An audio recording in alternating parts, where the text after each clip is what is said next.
જે આપણા ચરણમાં કોટી કોટી દંડવત પ્રણામ.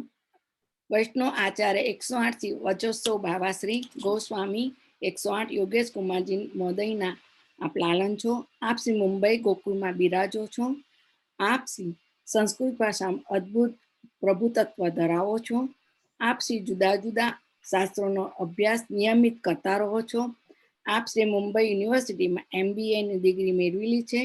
આપના વચના દ્વારા અનેક શિબિરો દ્વારા વૈષ્ણવોને ભાવ પોષણ આપો છો અને આપ શ્રી ઝૂમ દ્વારા ખૂબ વૈષ્ણવોને આપ શ્રીનું વચનામૃતનું કુતાર્થ કરો છો. આજના વચનામૃત કુતાર્થ કરો શ્રી વલ્લભાધી સખી કહ્યું છે. ખૂબ આશીર્વાદ સ્મિતાબેન. અને જે સોરી અબાઉટ ડેટ. ઓકે, ના ના કાંઈ વાંધો નહીં. એટલે થોડું કન્ફ્યુઝન થઈ ગયું હતું એટલે એકાદ એ બેનરમાં થોડીક એ થઈ ગઈ હતી. હા, ફેસબુકમાં નવું મૂકી દીધું, જૂનું કાઢી. હા હા, ના ના કાંઈ વાંધો નહીં. એટલે એ જ ઇન્ડિયામાં શું થાય, ઘણી વાર ડેટ નો કન્ફ્યુઝન થઈ જાય ને. 12 hours તમે પાછળ છો તો એક દિવસ આગળ પાછળ થઈ જાય એમાં. કાંઈ વાંધો નહીં. તો સત્સંગ કરવો છે ને આપણે તો આનંદથી કરીએ. એમાં આગળ હોય કે પાછળ હોય, રોજ કરવાનો જ છે, એટલે કાંઈ વાંધો જ નથી. તો આજનો પ્રવચન આપણે શરૂ કરશું. અને આજે એક વિષય લીધો, શહેરાઈજી વાંગ મુક્તાવલી માં નો ગ્રંથ છે. એ પુષ્ટિ માર્ગનો સ્વરૂપ પરિચય કે સ્વરૂપ નિર્ણય, એ આજનો આપણે ગ્રંથ લઈશું. તો સર્વપ્રથમ હું મારું મંગલાચરણ કરી લઉં, પછી આપણે ગ્રંથની શરૂઆત કરશું. સચ્ચિદાનંદ રૂપાય વિશ્વોત્પત્યાદિ હેતવે તાપત્ર્ય વિનાશાય કૃષ્ણાય નમો ભગવતે તસ્मै કૃષ્ણાય અદ્ભુત કર્મણે રૂપ નામ વિભેદેન જગત કિરીતિ. તો અવાજ તો ક્લિયર છે ને? તો આજે એવી ઈચ્છા થઈ કે 2 દિવસ આપણા હાથમાં છે, તો એક કોઈક નાનો વિષય આપણે લઈ અને એનો દર્શન ચિંતન કરીએ. તો થોડુંક આપણે, હું તમને પણ પૂછીશ તો થોડુંક ઇન્ટરેક્ટિવ સેશન રહે. કેમ કે તમે તો ભાઈ હવે બહુ સમયથી સત્સંગ કરો છો, તો બહુ જ્ઞાની છો, બધા બહુ જાણતા હશો હવે સુધી. તો તમારે થોડુંક છે ને મને રિપ્લાય પણ કરશો તો મને આનંદ થશે. ચર્ચા પરસ્પર હોય તો આનંદ થશે. 2 way કમ્યુનિકેશન થાય તો આનંદ થાય.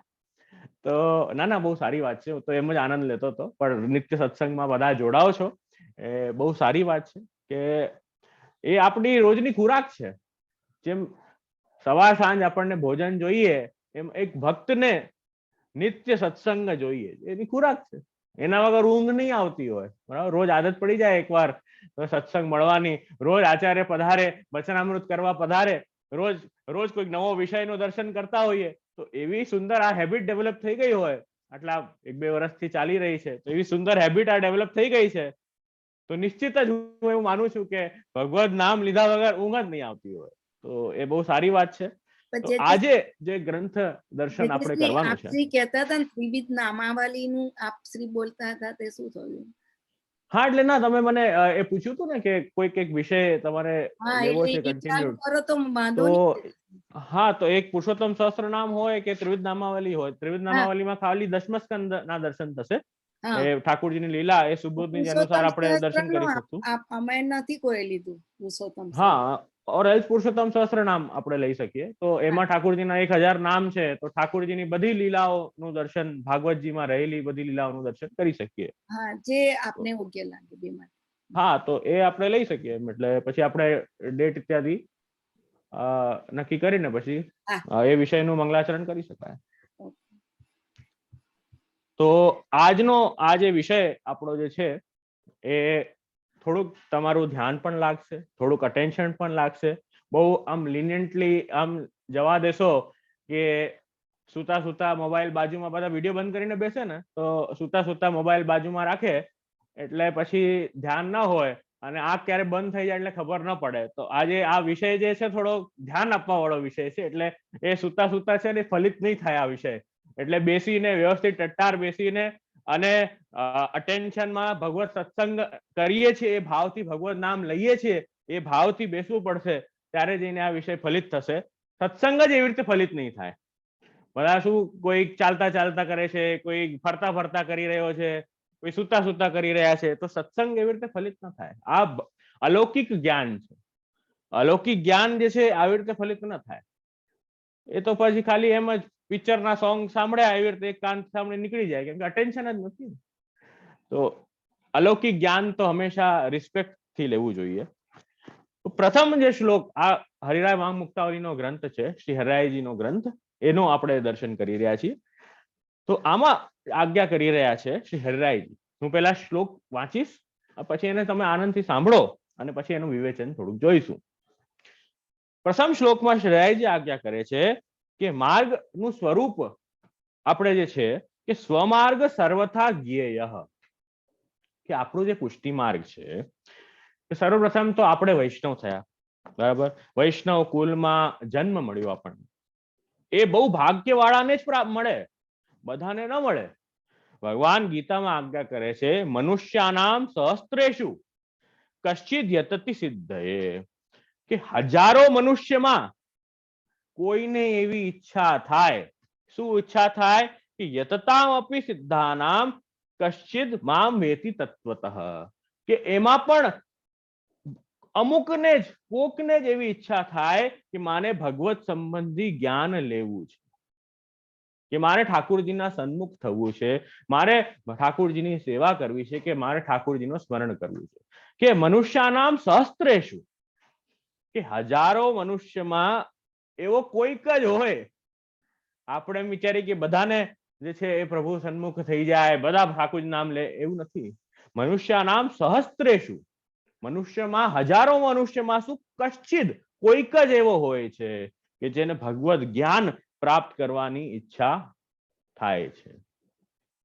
તો અહીંયા એ જ કહી રહ્યા છે કે એવા આપણે ભાગ્યવાન છીએ કે આપણને એવી ઈચ્છા થઈ, આપણે આ માર્ગમાં આવ્યા છીએ, તો આપણે એવા બહુ ભાગ્યવાન છીએ આપણે. તો વૈષ્ણવ કુલમાં આપણને જન્મ પ્રાપ્ત થયો, એમાં પણ આપણે શ્રી વલ્લભને શરણે આવ્યા, તો એવા આપણે ભાગ્યવાન છીએ. તો હવે આપણે આ પુષ્ટિ માર્ગ પર ચાલી રહ્યા છીએ, બરાબર. આ ભક્તિ માર્ગ ઉપર આપણે ચાલી રહ્યા છીએ. તો અહીંયા કે આજ્ઞા કરે છે શ્રી હરિરાયજી કે સ્વમાર્ગ સર્વથા જ્ઞેય, આપણો જે માર્ગ છે એને આપણે સારી રીતે જાણવો જોઈએ. એને આપણે સારી રીતે, આપણે ક્યાં શું ચાલી રહ્યા છીએ, શું કરી રહ્યા છીએ, એ ખબર તો હોવી જોઈએ. તો આજ્ઞા કરે છે કે આપણે આપણો માર્ગ જાણવો જોઈએ. જાણીને ચાલશો હજી આનંદ આવશે. તો કે જાણવો જોઈએ. અને આપણો માર્ગ કેવો છે? સર્વેભ્યો અતિ વિલક્ષણ. એક એડજેક્ટિવ યુઝ કર્યું આપણા પુષ્ટિ માર્ગ માટે. શું એડજેક્ટિવ યુઝ કર્યું? સર્વેભ્યો અતિ વિલક્ષણ. આપણો પુષ્ટિ માર્ગ કેવો છે? કે સર્વેભ્યો અતિ વિલક્ષણ, એટલે બધાથી જુદો છે, અલગ છે, વિલક્ષણ છે. એટલે કોઈ કહેશે મને કે વિલક્ષણ આપણો જે પુષ્ટિ માર્ગ છે એ બધા માર્ગથી વિલક્ષણ કેવી રીતે છે? એ કોઈ કહી શકશે? અનમ્યુટ કરીને કોઈ કહે તો આનંદ થશે કે આપણો માર્ગ વિલક્ષણ કેવી રીતે છે. થોડા કેમેરા ઓન થાય તો એ આનંદ આવે. બધા બંધ કરીને બેઠા છે કોઈ કહેશે આપણો માર્ગ અલગ કેવી રીતે છે? શું વિશેષતા છે આપણા માર્ગની? એ તો ખબર હોવી.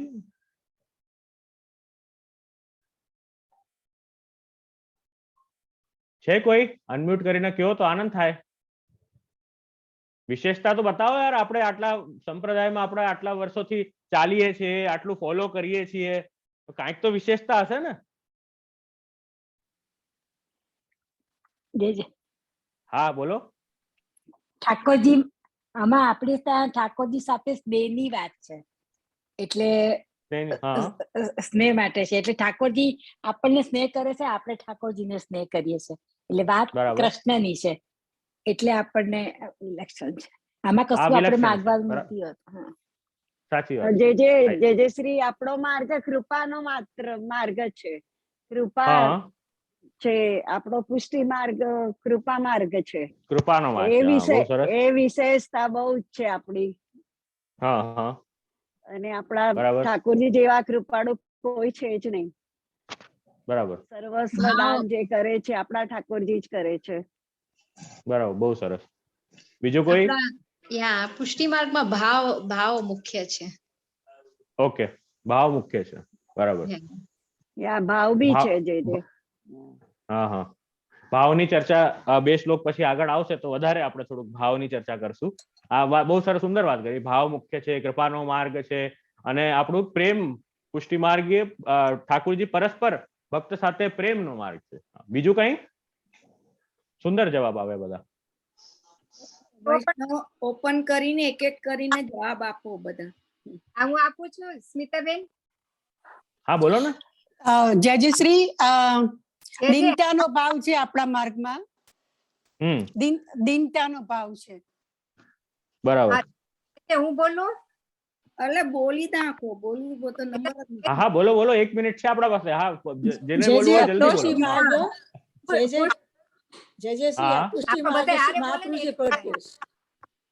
ઓકે, બહુ સારું. ઠાકોરજી આપણી પર અન્ય કૃપા કરીને જીવનું વર્ણન પોતે જાતે સ્વયં કરે છે. અચ્છા, બહુ સરસ. દંડવત પ્રણામ હા. જયશ્રી.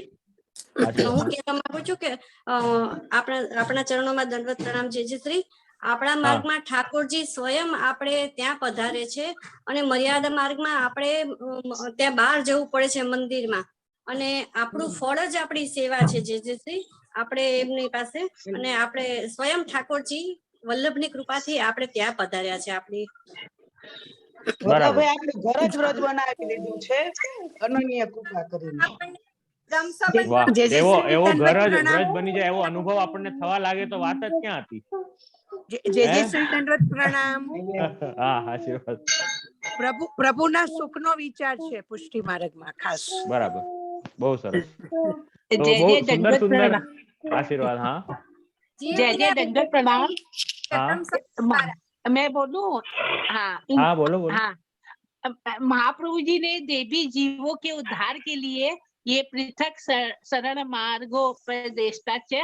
ये मार्ग और ब्रज भक्तों के भाव रूप और नंद यशोदा के भाव रूप ठाकुर जी हमारे घर में साक्षात आरोपते हैं, और निरोध सिद्ध होता है। सारी भक्ति, नवदा भक्ति और प्रेम लक्षणा भक्ति और आश्रय सब यही सिद्ध होता है पुष्टि मार्ग में। अच्छा, वाह, बहुत बढ़िया. पंचांग प्रणाम जय जय. आशीर्वाद. जय जय. આપણે ઠાકોરજી એકવાર આપણો હાથ પકડે છે, આપણે ઠાકોરજીના શરણે વારે વારે જવું નથી પડતું. ઠાકોરજી આપણી સાથે આપણો હાથ પકડી રાખે, એ વલ્લભની આજ્ઞા છે.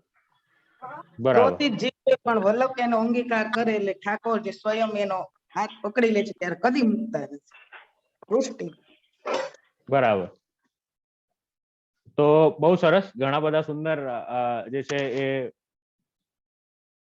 આપ સૌએ સુંદર સુંદર બધા જવાબ આપ્યા, અને મોરલેસ સેમ વસ્તુ જે આપ બધાએ કીધી એને હું થોડોક સમરાઇઝ કરી દઉં કે આપણો જે પુષ્ટિ માર્ગ છે એ આપણે બધાએ જાણવો જોઈએ. जिसके ऊपर हम चल रहे हैं उसका ज्ञान होना चाहिए, उसको जानना चाहिए. और वो पुष्टि मार्ग कैसा है, ये केवो છે? આજ્ઞા કરી રહ્યા છે સર્વેભ્યો અતિ વિલક્ષણ.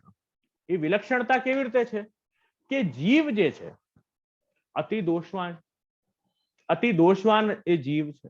તો એવા દોષવાળા જીવને એ ઠાકુરજી કૃપા કરીને જે કાંઈ કરવા સમર્થ નથી એ જીવ, એવો એ નિસ્સાધન એ જે જીવ છે એ કાંઈ નથી કરી શકતો, એવા જીવને પણ ઠાકુરજી કૃપા કરીને એવા જીવનો અંગીકાર કરે છે. એક વાત. બીજું, આપણું જે માર્ગ છે નિરપેક્ષતાનો માર્ગ છે. પરસ્પર નિરપેક્ષતા હોય ત્યારે જ એ નિસ્સાધનતા ફલિત થશે. બરાબર? જેમ કે પરસ્પર નિરપેક્ષતા એ કેવું હોય કે જીવ કેવલ એ ભગવાનનો જીવ અંશ છે, અને જીવનો એ સહજ ધર્મ છે કે હું પ્રભુનો દાસ છું, બસ એટલા માટે જ એ પ્રભુનું નામ લે છે, અને એટલા માટે જ ભગવત સેવા કરે છે, અને એ એટલા માટે જ ઠાકુરજી એ જીવને અનુભવ કરાવે છે, અને એટલા માટે જ પ્રભુ એ જીવ પર કૃપા કરે છે. એ પરસ્પર નિરપેક્ષતા હશે એ જ એનાથી જ ફલ પ્રાપ્ત થશે, પુષ્ટિ ફલ. જેવી સાપેક્ષતા આવશે, જેવું તમે તમારા ભાવનું એક્સચેન્જ કરશો તો પછી સાધન કરવા પડશે, લિસ્ટ કરો, નિસ્સાધનતા પછી ચાલશે નહીં. તો એ ફલ જે છે આપણું પુષ્ટિ સંપ્રદાય, પુષ્ટિ માર્ગ કેવું વિલક્ષણ છે કે નિરપેક્ષતા પરસ્પર હોય, કે નિસાધનતાનો ભાવ જે છે એના કારણે કૃપા તરત પ્રાપ્ત થાય છે. અને એવું છે કે જેવી રીતે જીવનો અંગીકાર ભગવાન કરી લે છે, તો પુષ્ટિ માર્ગ પર કોઈ ધાવન નિમિલ નેત્રેન ન પતેત ન સ્ખલેદિહ, આંખ બંધ કરીને પણ કોઈ આ માર્ગ પર દોડશે ને તો એ પડશે પણ તો એને વાગશે નહીં, સ્લીપ થઈ જશે તો પણ એને વાગશે નહીં, એવું આ સંપ્રદાય છે. ધાવન નિમિલ નેત્રેન ન પતેત ન સ્ખલેદિહ, યત્ર પાદ ભયમ નાસ્તિ, કે જ્યાં પડવાનો ડર નથી, એવું આ માર્ગ છે. એ વિલક્ષણતા કે સર્વેભ્યો અતિ વિલક્ષણ, બધાથી અતિ વિલક્ષણ આ આપણો કૃપા માર્ગ છે. એ અહીં આજ્ઞા કરે છે. તત્ સ્વરૂપમ તુ દુર્ગેયમ, એનું જે સ્વરૂપ છે ને એ દુર્ગેય છે, બધા જાણી ન શકે. કોઈ એમ વિચારે કે હું 4 પુસ્તક વાંચી લઉં અને 4 પુસ્તક વાંચીને હું બધું જાણી જઈશ, બધું મને ખબર પડી જશે, તો અહીંયા આજ્ઞા કરે છે હેરાયજી કે સ્વ સામર્થ્યેન દુર્ગેયમ.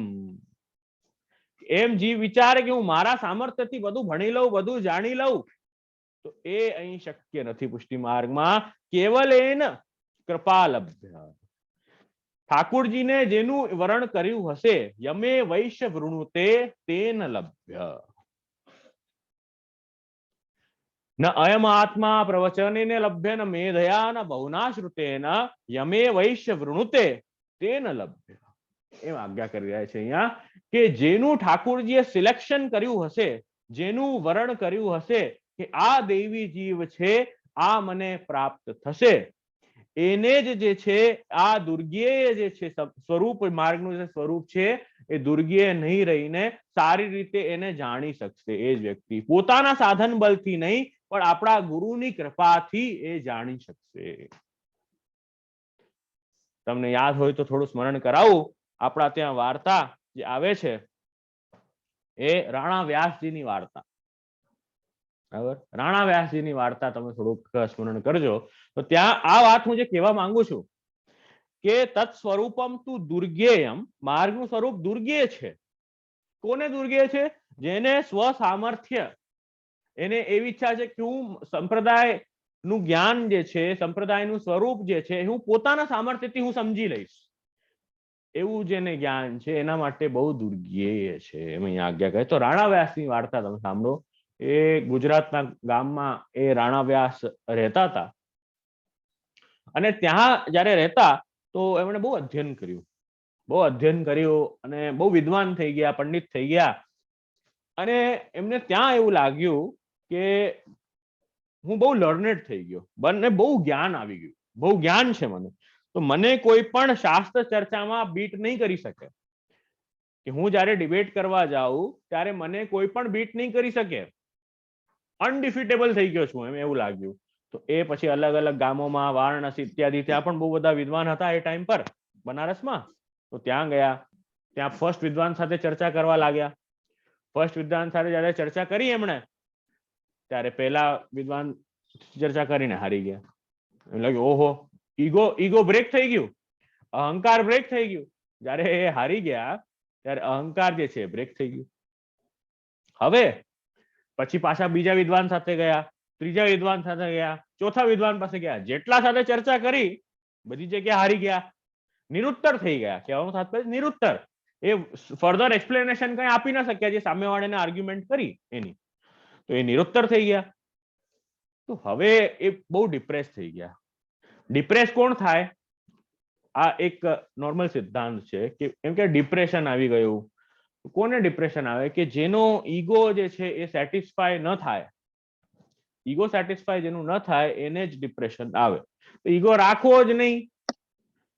જે મને પ્રાપ્ત છે, જે મારા પાસે છે, પ્રાપ્તમ સેવેત નિર્મમ, પ્રયત્ન કરીએ, બાકી ફલ આપવું હશે તો આપશે, ના આપવું તો ના આપે. ઈગો રાખીએ કે ના મેં આટલું કર્યું તો મને આટલું મળવું જ, કેમ ન મળ્યું? ન મળ્યું એટલે પછી ઈગો તૂટે, ન મળે એટલે ઈગો તૂટે ને પછી ડિપ્રેશન આવે. હું તો કઈ કામનો નહીં, દુઃખી થઈ જાય. દુઃખી થઈને આવીને એ ગંગાજીના તીરે બેસ્યા આત્મદાહ કરવા. એ સ્યુસાઇડ કરવા માટે પછી ગંગા તીર પર આવીને બેસ્યા કે હું તો બધાથી હારી ગયો, હવે મારે કોઈ મતલબ નથી, આ જીવીને જ કઈ અર્થ નથી, એમ કરીને સુસાઇડ કરવા માટે એ ત્યાં ગંગાજીના તીર પર ગંગામાં દેહ છોડવા માટે એ તૈયાર થયા, એ રાણા વ્યાસ. એટલામાં શ્રી વલ્લભ નું ત્યાં પધારવું થયું અને કોઈકે ત્યાં પૂછ્યું કે જે આવી રીતે ઈગોના કારણે ડિપ્રેસ થઈને અને જે આવી રીતે દેહ ત્યાગ કરી દે એનું શું? તો મહાપ્રભુએ આજ્ઞા કરી એને તો નેક્સ્ટ જન્મમાં સર્પ યોની થાય. તો પછી એમણે આ વાત સાંભળી રાણા વ્યાસે, એને રિયલાઇઝ થયું કે ના, આ તો સાચી વાત છે. ઈગોના કારણે અને આવી રીતે દુઃખના કારણે મારું વિદ્યામત તૂટ્યું, એટલે મારે આટલો દુઃખી થઈને આવા સ્ટેપ લેવા ન જોઈએ. એમને રિયલાઇઝ થયું અને પછી એમને થયું કે મારે સેવક થવું જોઈએ. તો સેવક એ જયારે થયા ત્યારે મહાપ્રભુજીના સેવક બન્યા. સેવક થઈ અને પછી કૃપાયુક્ત જયારે થયા, વલ્લભની કૃપા જયારે પ્રાપ્ત થઈ, ત્યારે શ્રી મહાપ્રભુજી ચતુશ્લોકી ગ્રંથ એમને ભણાવ્યું. ચતુશ્લોકી ગ્રંથ ભણીને અને એ રાણા વ્યાસને આશીર્વાદ આપ્યું કે જા હવે તને ચર્ચામાં કોઈ તને જે છે નિરુત્તર નહીં કરી શકે. તો આફ્ટર ધેટ ડે એ ગુરુ કૃપા, સ્વ સામર્થ્ય જયારે હતું ને, જ્યાર સુધી પોતાના સામર્થ્યનું અભિમાન જયારે હતું કે હું આટલું કરી લઈશ, એ પ્રકારનું અભિમાન હતું, ત્યાર સુધી એમ એ નહીં કરી શક્યા. પણ જયારે કૃપા પ્રાપ્ત થઈ, શ્રી વલ્લભની કૃપા જયારે પ્રાપ્ત થઈ, પછી એ અભિમાન ગયું. પછી અભિમાન શું હતું કે ના, મારા પર તો શ્રી વલ્લભની કૃપા છે, એમના આશીર્વાદ છે, તો એના કારણે એમને નવીન સામર્થ્ય પ્રાપ્ત થયા. તો અહીં કહેવાનો મતલબ છે કે આપણો માર્ગ જે છે એ દુર્ગે છે. કોના માટે? સ્વ સામર્થ્ય વાળા માટે. પણ જેનું સિલેક્શન યમે વૈશ્ય વૃણુતે તેન લભ્ય, જેનું સિલેક્શન ઠાકુરજી કરે છે કે આ દૈવી જીવ છે એના માટે સુલભ છે, તેન લભ્ય, એના માટે આનંદથી પ્રાપ્ત થાય. તો અહીંયા પણ રાણા વ્યાસની વાર્તામાં પણ આપણે એ જ વાત જોઈ. આ પ્રથમ શ્લોકનું આપણે દર્શન કર્યું. પાછો એકવાર વાંચી જાઓ શ્લોક, થોડું ધ્યાન આપીને સાંભળજો. સ્વમાર્ગ સર્વથા જ્ઞેય, આપણો માર્ગ જે છે એ જાણવો જોઈએ. આપણે જે માર્ગ પર ચાલતા હોઈએ એ બધાએ એ માર્ગને જાણવો જોઈએ. અને એ માર્ગ કેવો છે? સર્વેભ્યો અતિ વિલક્ષણ, સર્વેભ્યો અતિ વિલક્ષણ. એ માર્ગ કેવો છે? બધાથી અતિ વિલક્ષણ છે. બરાબર. આગળ આજ્ઞા કરે છે તત્ સ્વરૂપમ તું દુર્ગેયમ, એ માર્ગનું સ્વરૂપ કેવું છે? તું દુર્ગેયમ, જે મુશ્કેલ છે, જેને જાણવામાં મુશ્કેલ થાય, ટફ પડે, એ છે. કોને છે? સ્વ સામર્થ્ય સર્વથા, પોતાના સામર્થ્યનું જેને અભિમાન છે એના માટે એ દુર્ગેય છે. એમ પ્રથમ શ્લોકમાં આજ્ઞા કરી. તો હું સમજુ છું કે આ પ્રથમ શ્લોક બધાને ક્લિયર થયો હશે. આગળનો શ્લોક આપણે દર્શન કરીએ છીએ. દ્વિતીય શ્લોક. ઇતિ ચિંતા કૃપાયુક્ત કૃષ્ણ સ્વાસ્યમ ચકારહી. હવે ઠાકુરજીને આ વાતની ચિંતા થઈ કે ચલો આ રાણા વ્યાસનું જયારે મેં તમને ઉદાહરણ આપ્યું ત્યારે તો શ્રી મહાપ્રભુજી પ્રગટ થઈ ગયા હતા, એટલે રાણા વ્યાસને મહાપ્રભુજીનો મિલાપ થયો. બરાબર. એના પહેલા શું?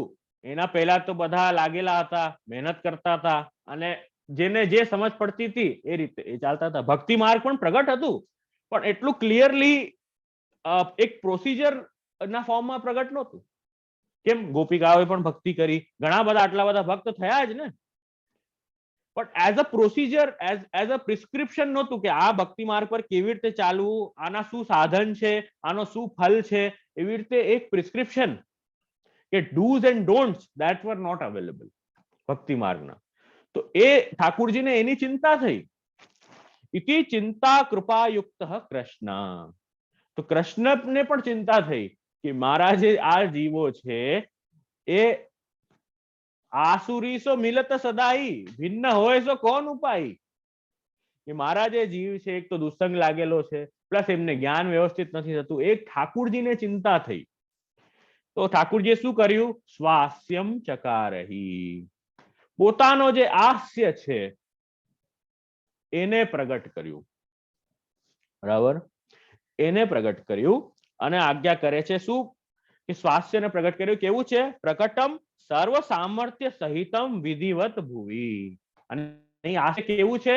કે પોતાનું સર્વ સામર્થ્ય સહિતમ વિધિવત ભુવિ, પોતાનું બધું સામર્થ્યના, પોતાના બધું સામર્થ્યના સાથે એ ભૂમિ પર પ્રગટ કર્યું. એમ અહીં આજ્ઞા શેરાઈજી કરે છે. એટલે સર્વોત્તમ સ્તોત્રમાં આવે છે દયયા નિજ મહાત્મ્યમ કરીષ્યન પ્રકટમ હરિ વાણ્યા યદા તદા સ્વાસ્થ્યમ પ્રાદુર્ભૂતમ ચકારહિ. એ ભગવાનને દયા થઈ કે આ જીવ જે છે એનો જન્મ જે છે એ વ્યર્થ કરી દેશે. જન્મ સબ બાતન બીત ગયો, એ સ્થિતિ થઈ જશે જીવની કે વાતોના વડા ગપોડા કરતા કરતા બસ આ જીવન જે છે એ એમ જ વેડફી નાખશે એ જીવ. એ ભગવાનને ચિંતા થઈ તો દયા નિજ મહાત્મ્યમ કરીષ્યન પ્રકટમ હરિ વાન્યા યદા તદા સ્વાસ્યમ પ્રાદુર્ભૂતમ ચકારહિ. એ જ દ્વિતીય શ્લોકમાં શહેરાઈજી આજ્ઞા કરે છે ઇતિ ચિંતા કૃપાયુક્ત કૃષ્ણ. કૃપાયુક્ત છે કૃષ્ણ. કોઈના પર જયારે દયા આવે ને કોઈના પર ત્યારે જ કૃપા થઈ શકે. દયા વગર કૃપા થઈ ન શકે. એટલે જીવની એવી હાલત જોઈને ઠાકુરજી કૃપાયુક્ત થયા અને શ્રી વલ્લભને જે છે એ ભૂતલ પર પ્રગટ થવાની આજ્ઞા કરી. એ પોતે જ સર્વ સામર્થ્ય સહિતમ વિધિવત ભુવી એ ભુવી પર પ્રગટ થયા. આ બે શ્લોકના આપણે દર્શન કર્યા. ત્રીજો શ્લોક આપણે દર્શન કરીએ છીએ. 18 શ્લોક છે, આમાં 19 શ્લોક છે. આમાં તો આપણે 2 દિવસમાં આનંદ થઈ જશે, ચિંતાની વાત નથી. તો ત્રીજા શ્લોકનું આપણે દર્શન કરીએ છીએ કે ત્રીજા શ્લોકમાં આજ્ઞા કરે છે રસો વૈસહ ઇતિ શ્રુત્યા કૃષ્ણો ભાવાત્મકો મતઃ. હવે અહીં આજ્ઞા કરે છે કે એ જે કૃષ્ણ છે, હવે કૃષ્ણ માટે વિશેષણ યુઝ કર્યા. જો હવે થોડુંક તમારું પાર્ટિસિપેશન જોઈશે મને પાછું, તો થોડા કેમેરા ખોલીને દર્શન આપજો પાછા બધા. તો અહીંયા ત્રીજા શ્લોકમાં આજ્ઞા કરી કે રસો વૈસહ ઇતિ શ્રુતિ કૃષ્ણો ભાવાત્મકો અને તથા તદ હાસ્યમ મંતવ્યમ ભક્ત અનુભવ અનુગેહી. હવે કહી રહ્યા છે કે ભગવાન કૃષ્ણ છે ને એ કેવા છે? જો 2 એડજેક્ટિવ યુઝ કર્યા કે એ રસાત્મક છે, સેકન્ડ એડજેક્ટિવ એ ભાવાત્મક છે. અને એવા જ જે છે એ શ્રી મહાપ્રભુજી છે. તથા તદ હાસ્યમ મંતવ્યમ, એવા જ જે છે એમના હાસ્ય જે મુખારવિંદ છે એ એવા જ છે. કેવા? રસાત્મક અને ભાવાત્મક. એટલે એ કેવી રીતે ખબર પડે કે ભક્ત અનુભવે, ભક્તાનું અનુભવતો અનુગૈહી, ભક્તોનું અનુભવ છે એનાથી આ વાત સ્પષ્ટ છે એમ આજ્ઞા કરે છે. તો હવે આ 2 એડજેક્ટિવ નું થોડું આપણે વિચાર કરશું. 2 વાત અહીંયા કરી, ભગવાન રસાત્મક છે, ભાવાત્મક છે. તો હવે એક પ્રશ્ન કરીએ. શું પ્રશ્ન કરીએ કે રસ શું હોય? જ્યુસની વાત નથી અહીંયા કે કેરીનો રસ કે મોસંબીનો રસ, સંતરાનો રસ, આપણે એની વાત નથી કરતા. રસ એ શું હોય? કેશે કોઈ જરા રસ શું હોય? બધા ભાવોનો સમૂહ એ રસ છે. બધા ભાવોનું સમૂહ. અચ્છા, તો ભાવ શું હોય? બે વાત આપણે જોવાની છે. પહેલા આપણે ભાવ મૂકી દઈએ કે ચલો ભાવ પહેલા ડિસ્કસ કરીએ તો એ તમને થોડુંક આનંદ આવશે કે ભાવ શું હોય. ચલો પહેલા તો આપણે એક પ્રશ્ન કરીએ કે આપણા સંપ્રદાયમાં આપણે કહીએ ને કે બહુ ભાવ છે, તો એ ભાવ શું હોય? ભક્તિ. ભક્તિ. ભક્તિનું શું મતલબ? પ્રભુ માટેનું પ્રેમ. પ્રભુ માટેનું પ્રેમ. એ શું છે? ભક્તિ છે. અંતરમાંથી ઉદ્ભવતી ઉર્મિઓ જેને ભાવમાં વ્યક્ત કરી છે આપણે. ઓહો, બહુ હેવી શબ્દ વાપર્યા, મને સમજ ન પડી. એક મિનિટ, ભાવ એ પહેલા આપણે ભાવની શું આપણે ડેફિનેશન કરશું. ભાવ શું હોય તો કીધું ભક્તિ, એમ જ કીધું ને. ભાવ એટલે ભક્તિ. અચ્છા, ભક્તિ શું હોય? ભક્તિ એટલે જે પ્રેમ, કોઈ પણ આપણે ઠાકોરજીની સેવા કરતા હોય ત્યારે પ્રભુ આપણને ઘણીવાર ખરેખર જતાવતા જ હોય કે આજે મને આ સામગ્રી સિદ્ધ કરીને લેવડાવ. તો એ ભાવ હૃદયમાં પહેલા આવે છે અને પછી આપણે વ્યક્ત કરીએ. એને મારી સમજ પ્રમાણે જરાજ એવું હું સમજુ છું કે એને ભાવ કહેવાય કે આપણને પ્રભુ જતાવતા હોય કે મને આ સામગ્રી સિદ્ધ કરીને આજે લેવડાવ. એ ભાવ મહાત્મ્ય જ્ઞાન પૂર્વક ની સુદૃઢ સ્નેહાત્મિકા ભક્તિ એ પુષ્ટિ ભક્તિ. મહાત્મ્ય જ્ઞાન પૂર્વક ની સુદૃઢ સ્નેહાત્મિકા ભક્તિ. કાચા પડી આપણે સમજાવવા માટે.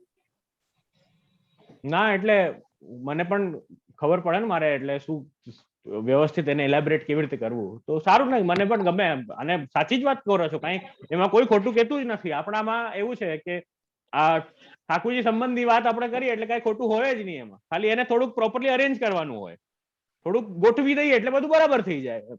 તમે વાત બધી બરાબર કરો છો, ખાલી થોડીક ગોઠવેલી નથી અને પાછું આપણે ગોઠવી દઈએ, બરાબર થઈ ગયું બધું એમ. એવી રીતે હવે ભાવ જે મેં વાત કરી, આપણે ભાવ એટલે થોડુંક આપણે એને ટર્મિનોલોજી યુઝ કરીએ, સંસ્કૃતમાં કહીશું એટલે તમને આનંદ આવશે. ભાવ એટલે રતિ દેવાદી વિષય ભાવ.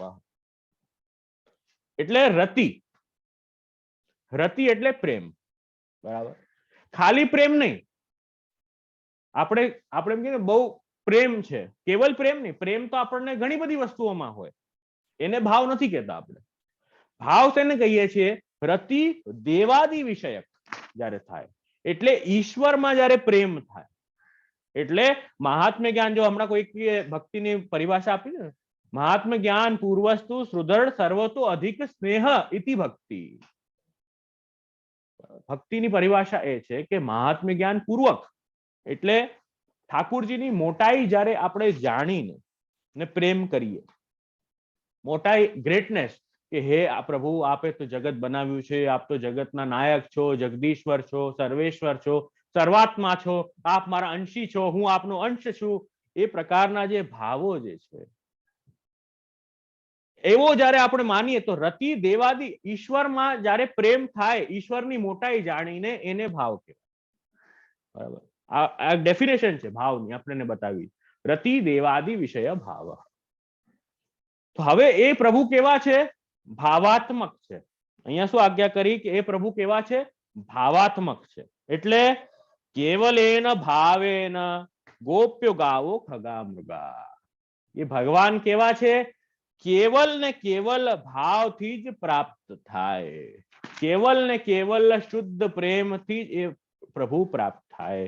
જે રીતે કેવલેન ભાવેન ગોપીઓને, ગોપને, ગાયોને, પક્ષીઓને, હિરણોને, જેવી રીતે ઠાકુરજી કેવલ એકમાત્ર ભાવથી પ્રાપ્ત થયા. કેવલેન ભાવેન ગોપ્ય ગાવો ખગા મૃગા.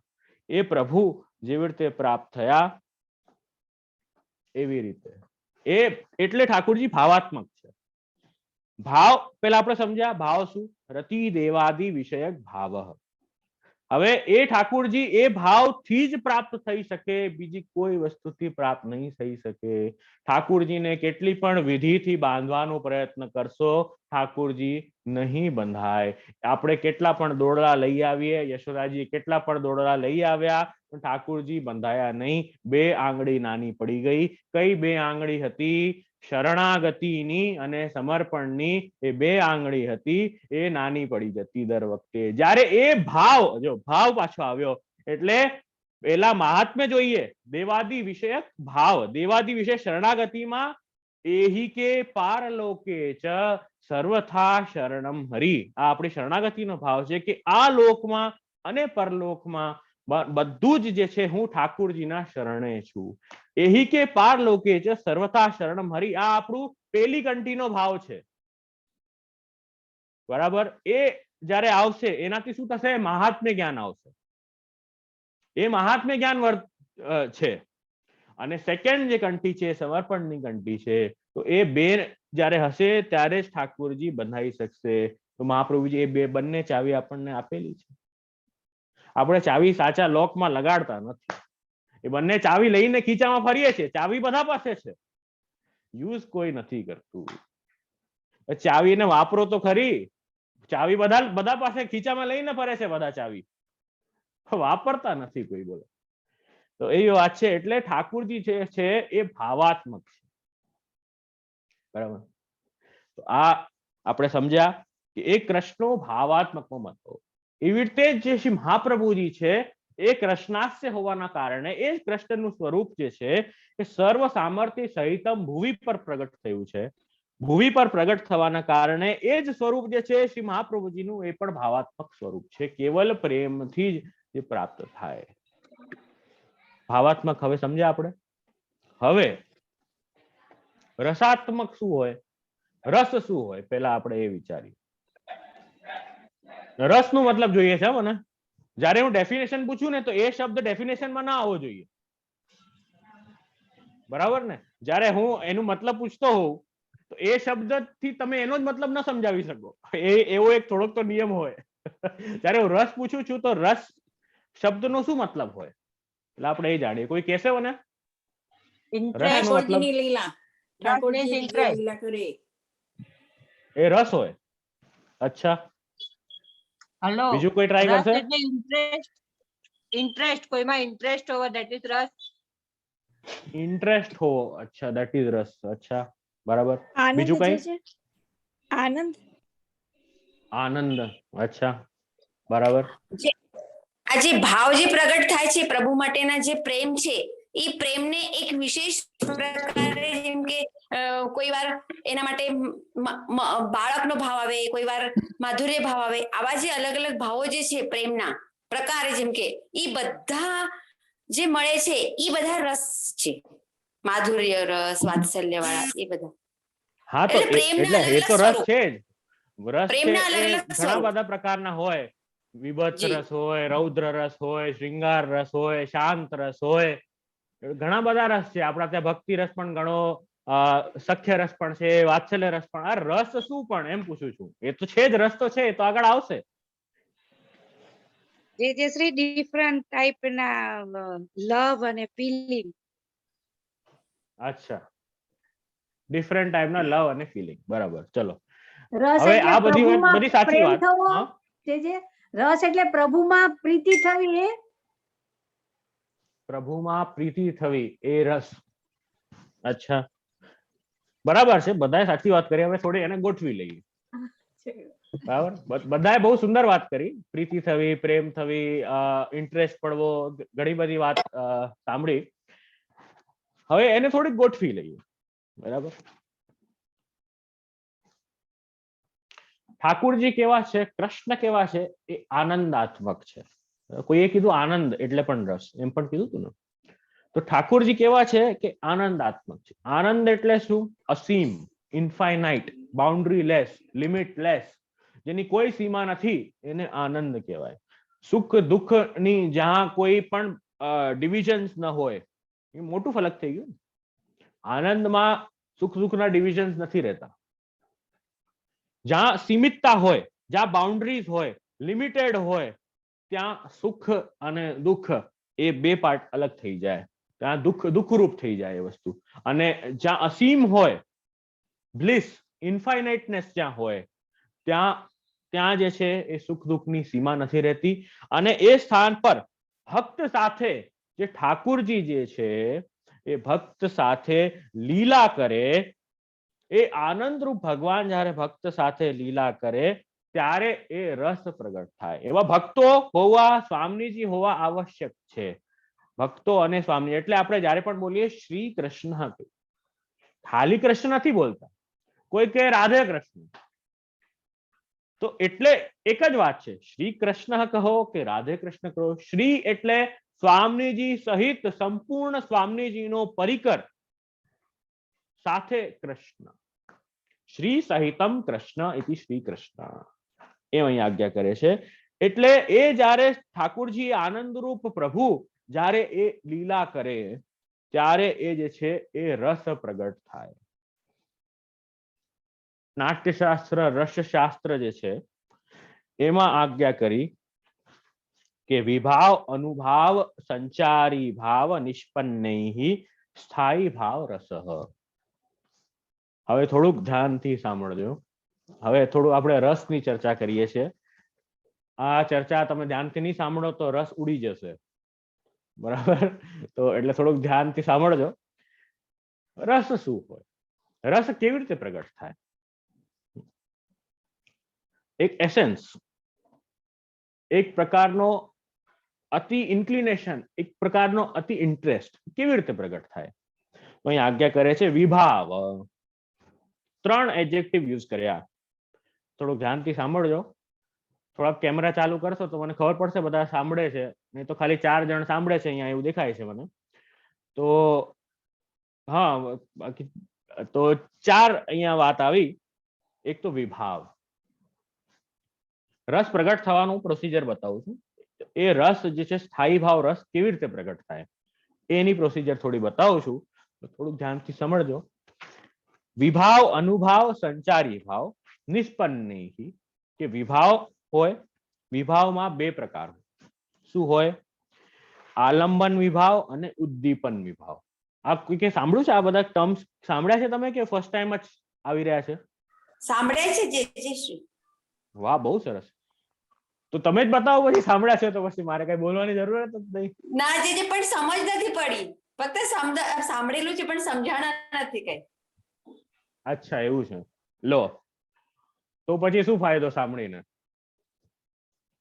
બીજા કોઈએ સાંભળ્યું છે જેને સમજ પડી હોય?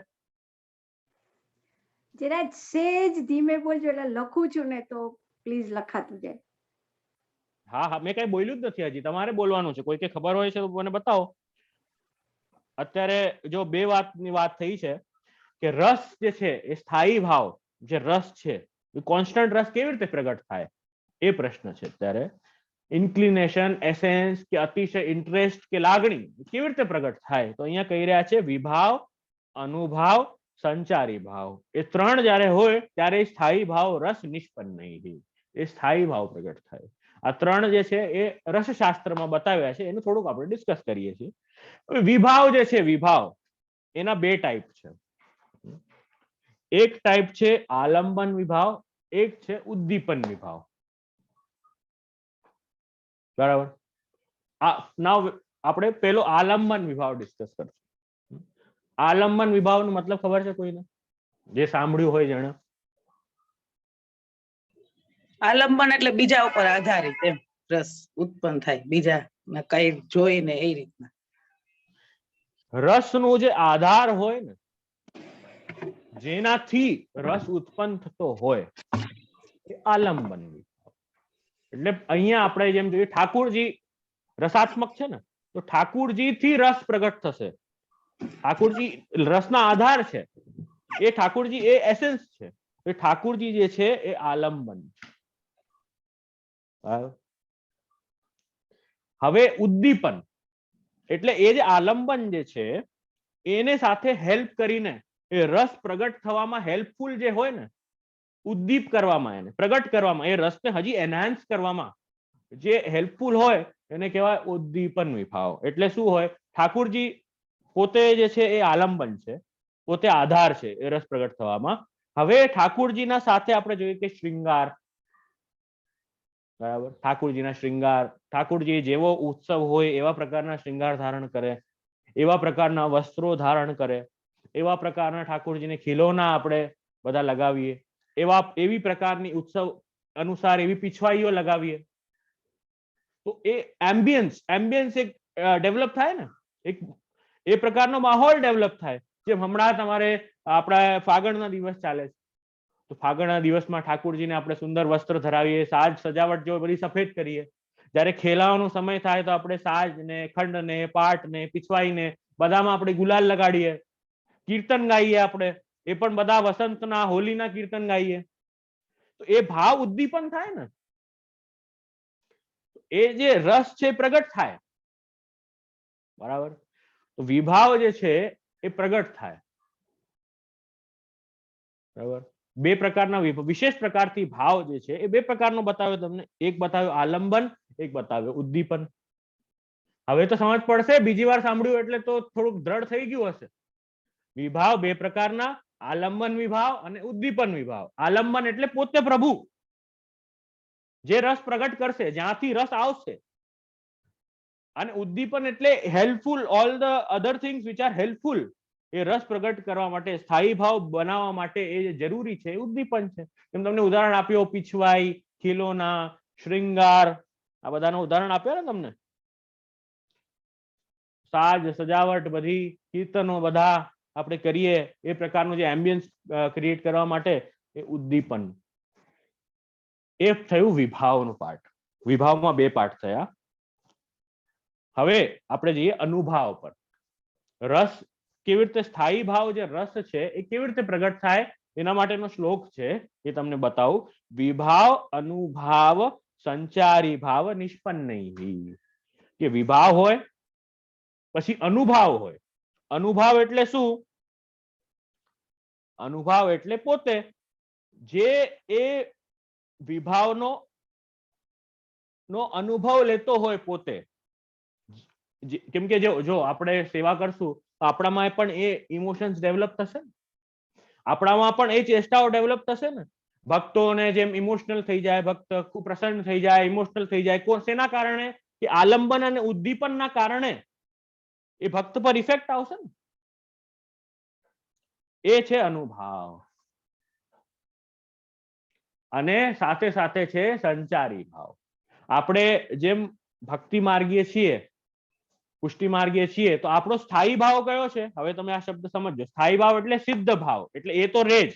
એના સાથે સાથે સાઈડમાં થોડા થોડા બીજા ભાવ આવે. જેમ કે તમને ઉદાહરણ આપું, આપણો સ્થાયી ભાવ ભક્તિ ભાવ. ભક્તિ એટલે મહાત્મ્ય જ્ઞાન પૂર્વક સુદ્રઢ સર્વતોધિક સ્નેહ, ભક્તિ. આપણો સ્થાયી ભાવ શું છે? કે ઠાકુરજીનું મહાત્મ્ય જાણીને ઠાકુરજીથી સુદ્રઢ સર્વતોધિક પ્રેમ, સ્નેહ, એને આપણે ભક્તિ કહીએ છીએ. એ આપણો સ્થાયી ભાવ છે. પણ એના સાથે સાથે જયારે સવારે ઠાકુરજીને આપણે જગાડીએ તો વાત્સલ્ય ભાવ આવે, ઠાકુરજી શ્રૃંગાર ભાવ પણ આવે આપણને. ઠાકુરજી પણ હમણાં જેમ ડોલના જેમ ફાગણના દિવસો ચાલે છે તો શક્ય ભાવ પણ આવે. એ બધા સંચારી ભાવ છે. એટલે મેન ભાવ કરતા થોડુંક ફ્લેવર આવે એમાં. સમજ્યા?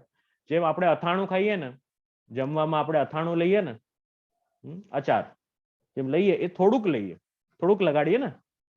એટલું બધું અથાણું ન લગાડીએ કે જે શાક અને રોટલી દાળ ખાતા હોઈએ કે એનો જ સ્વાદ વયો જાય. એટલું બધું અથાણું ન લગાડીએ આપણે. એ થોડુંક જસ્ટ ફોર ટેસ્ટ લગાડીએ ને. એવી રીતે આ ભાવ ઉત્પન્ન કરવા માટે જે હેલ્પફુલ ભાવ જે છે દેટ ઇઝ સંચારી ભાવ. બરાબર? જેમ ભાવ ઉત્પન્ન કરવા માટે હેલ્પફુલ, અત્યારે જેમ ફાગણના દિવસો ચાલે છે તો હેલ્પફુલ ભાવ ઉત્પન્ન, શક્ય શ્રૃંગાર ભાવ જે છે એ અત્યારના મુખ્ય ભાવ છે. પણ મૂળ ભાવ કયો છે? આપણો જે દાસ ભાવ છે, જે ભક્તિ ભાવ છે, એ મેન છે. અને આ સાથે સાથે થોડા થોડા ટચીસ, થોડુંક ફ્લેવર આવે છે. બરાબર? હું સમજાવવા માંગુ છું. થોડુંક સમજ પડે છે કે કઈ પ્રશ્ન છે તો પૂછી શકો છો. આ થોડોક વિષય ટેકનિકલ છે એટલે જેટલું ઈઝી દેખાય છે એટલું છે નહીં, કન્ફ્યુઝિંગ છે થોડું. તો આ ત્રણ વસ્તુ જે છે એનાથી એ સ્થાયી ભાવ રસ પ્રગટ થાય છે. આઠ કહેવાનું એ જે ઠાકુરજી છે રસ પ્રગટ કરે છે એટલે પ્રભુ જે છે રસાત્મક છે. બરાબર? સમજ પડી? હા તો પાડો કઈ. બહુ સુંદરતાથી. તો સારું, સમજ પડી તો સારું. કઈ પૂછવું હોય તો પૂછી લેજો. એટલે રસ કોને કહેવાય? સ્થાયી ભાવ જે રસ એ કોને કહેવાય? તો અહીંયા કહી રહ્યા છે વિભાવ, અનુભાવ, સંચારી ભાવ નિષ્પન્ને. સ્થાયી ભાવ રસ. આ ત્રણ જયારે થાય ત્યારે એ સ્થાયી ભાવ રસ જે છે એ પ્રગટ થાય. એ વાત છે. એ પછી રસ જે છે અલગ અલગ ટાઈપના છે જે આપણે ડિસ્કસ કર્યા હતા. એ બહુ ડિટેલમાં નથી જતો એના. એ બહુ ઘણા બધા એ રસના પ્રકાર બતાવ્યા કે એ શાંત રસ પણ હોય, એંગર, ક્રોધ, રુદ્ર રસ પણ હોય, વિભત્સ રસ પણ હોય, ભય રસ પણ હોય. અલગ અલગ પ્રકારના એવી રીતે રસ બતાવે. 9 રસ છે, 10મો ભક્તિ રસ છે, વાત્સલ્ય રસ છે, સખ્ય રસ છે. આપણા ત્યાં બધા આપણે રસ જ છે આપણા ત્યાં. તો એ કૃષ્ણ જે છે એ રસાત્મક છે અને એ કૃષ્ણ જે છે એ ભાવાત્મક છે. તો અહીં આપણે એ જોયું. એવા જે છે એ આપણા શ્રી વલ્લભ છે. એમ અહીંયા આગળ કહે છે. રૂપ બેઉ એક તે ભિન્ન થઈ વિસ્તરે. બંનેના રૂપ તો એક જ છે, સ્વરૂપ એક જ છે, કાર્યમાં ફરક છે. એ ઠાકુરજીએ ભક્તોનું જે ઉદ્ધાર છે પોતાના રૂપ દ્વારા કર્યું. પોતે અવતાર કાળમાં જયારે ઠાકુરજી પ્રગટ હતા ત્યારે એ રૂપ દ્વારા ઉદ્ધાર કર્યું બધાનું. અને હવે વાણી દ્વારા વાણ્યા યદા તદા સ્વાસ્યમ પ્રાદુર્ભૂતમ ચકારે. હવે પોતાની વાણી દ્વારા જે છે એ ઉદ્ધાર એ શ્રી વલ્લભ એ શ્રી વિઠ્ઠલ એ આપ કરશે. અહીં એ જોયું. એટલે એ મહાપ્રભુ રસો વૈસહ એ કૃષ્ણ, અને એ જે કૃષ્ણ છે એ ભાવાત્મકો મત તદા તદાસ્યમ મંતવ્યમ ભક્તાનુભવતો ગેહ અનુગેહે. તો આ જે રસાત્મક જે ભાવાત્મક વલ્લભ છે એ ભક્તોના અનુભવ થી એ પ્રાપ્ત છે, એ એક્સપેરિમેન્ટેડ વાત છે, એ સિદ્ધ છે. એમ અહીં આજ્ઞા કરે છે. તેન ભાવાત્મકો માર્ગો સર્વોપી પ્રકટીકૃત. હવે અહીં આજ્ઞા કરે છે કે જેવી રીતે કૃષ્ણ ભાવાત્મક છે, જેવી રીતે શ્રી મહાપ્રભુજી ભાવાત્મક છે, એવી રીતે આપણો તેન ભાવાત્મકો માર્ગ, આપણો જે માર્ગ છે એ પણ ભાવાત્મક છે. સર્વોપી પ્રકટીકૃત, એ આપણા માટે જે પ્રગટ થયું છે એ આપણો માર્ગ પણ ભાવાત્મક છે. એમ અહીં આજ્ઞા કરે છે. એટલે માર્ગ ભાવાત્મક છે એટલે આપણી જે દીક્ષા છે, જે બ્રહ્મ સંબંધની દીક્ષા છે, એ પણ ભાવાત્મક છે. મુખ્ય હિ બ્રહ્મ સંબંધ સભાવાત્મકો એવ હિ, કે આપણી જે દીક્ષા છે એ પણ ભાવાત્મક છે. એ કેવી રીતે? તો અહીંયા હવે આજ્ઞા કરે છે કે કૃષ્ણનો અને જીવનો જે સંબંધ જે છે એ હજારો વર્ષથી એ સંબંધ તો જો પહેલાથી ચાલ્યો શાશ્વત સંબંધ છે જ. એ જીવ માને કે ન માને એ સંબંધ તો છે જ. ભગવાન અંશી છે અને જીવ ભગવાનનો અંશ છે, એ સંબંધ તો છે જ. પણ હજારો વર્ષથી જ્યારે જીવ ભગવાનથી છૂટો પડી ગયો ત્યારથી એની વસ્તુનો જે જ્ઞાન જે છે એ જીવને નથી, ભૂલી ગયો છે. અને એના કારણે છૂટો પડી ગયો છે, એના કારણે જે દુઃખ થવું જોઈએ એ પણ નથી થતું, કેમ કે જ્ઞાન જ નથી. એ છૂટો પડી ગયો છે, ખબર તો હોય, ખબર હોય પછી દુઃખ થાય, તો એ બંને વસ્તુ જે જીવને નથી. એના કારણે કે હવે જ્યારે ફરી એ જે જીવ જ્યારે બ્રહ્મ સંબંધ લે છે તો એ પ્રકારની જે ભાવ છે, કયો ભાવ? કે હું ભગવાનથી છૂટો પડી ગયો, હું ભગવાનથી છૂટો પડી ગયો અને એ વસ્તુનું મને જ્ઞાન નથી, તાપ નથી, અને મારો અંતરાય જે છે બહુ વધી ગયો. બહુ વધવાના કારણે મને એવું જ્ઞાન ભાન નથી. એ ફરી પાછો જીવ જઈને ઠાકુરજી સન્મુખ કબૂલે છે અને આજ્ઞા કરે છે કે હે પ્રભુ, હવે હું જે છું આપના ચરણ કમલનો દાસ છું અને આપના માટે જીવીશ. એ આજ્ઞા ઠાકુરજી જયારે એને હાથ પકડીને એને લે છે અને તુલસી દળ સમર્પીને જીવ આ વચન આપે છે. બરાબર, તુલસી દળ હાથમાં લઈને વચન આપે છે કે હે તારો દાસ પ્રભુ, હું તારો દાસ, તમારો દાસ છું. તો એ પણ ભાવાત્મક છે ને, એ પણ તો ભાવાત્મક છે ને. એ ભાવ સ્થાપિત કર્યું, જે ટ્રસ્ટ છે, ટ્રસ્ટ વિશ્વાસ, એ પણ ભાવાત્મક છે ને. કોઈ પણ રિલેશન બિલ્ડ કરવામાં, ડેવલપ કરવામાં, કે કોઈ પણ રિલેશન સ્ટાર્ટ કરવામાં સૌથી ઇમ્પોર્ટન્ટ વસ્તુ શું હોય? ટ્રસ્ટ હોય, વિશ્વાસ હોય. તો એ પણ ભાવાત્મક જ છે ને. વિશ્વાસ છે તો સંબંધ છે, વિશ્વાસ નથી સંબંધ નથી. કોઈ પણ રિલેશન બિલ્ડ કરવું હોય, ફ્રેન્ડશિપ હોય કે તમારે પતિ પત્નીનો સંબંધ છે કે કોઈ પણ સંબંધ છે, એમાં સૌથી મોટું મેઇન વસ્તુ જે છે વિશ્વાસ. તો અહીંયા પણ એ જ આજ્ઞા કરે છે કે એ ભાવાત્મક છે, વિશ્વાસ પણ ભાવાત્મક છે. એ ભાવ કર્યો તો વિશ્વાસ છે, નતો નથી. એવી રીતે બ્રહ્મ સંબંધ આપણે આપણા ઈશ્વરમાં, ઈશ્વર પ્રતિનો જે ભાવ છે કે આપ જો છો એ પરબ્રહ્મ પરમાત્મા જે છે એના સાથે એ જીવનો સંબંધ છે, એ જ તો બ્રહ્મ સંબંધ છે. જે પરમાત્મા સાથે જીવનો સંબંધ, ભગવાન સાથે જીવનો સંબંધ, એ બ્રહ્મ સંબંધ. તો એ સંબંધને ફરી પાછું જે છે એ રિયલાઇઝ કરે છે, યાદ કરે છે, એ સંબંધને પાછો રિચાર્જ કરે છે. દેટ ઇઝ બ્રહ્મ સંબંધ. તો એ પણ ભાવાત્મક છે, એ અહીં આજ્ઞા કરે છે. હવે એ જ ઉદાહરણ આગળ શ્રી રાયજી 5મા શ્લોકમાં આપતા આજ્ઞા કરે છે, ભાવો વિવાહતો નાર્યા યથા સ્વપુરુષે ભવેત તથા મમ પતિ કૃષ્ણ ઇતિ સંબંધ અત્રહી. હવે અહીં આજ્ઞા કરે છે કે જે રીતે ભાવ વિવાહતો નાર્યા, વિવાહિત જે સ્ત્રી કન્યા સ્ત્રી છે એને યથા સ્વપુરુષે ભવેત, પોતાના પતિમાં હોય છે જેવી રીતે, તેવી રીતે મમ પતિ કૃષ્ણ ઇતિ સંબંધ અત્રહી.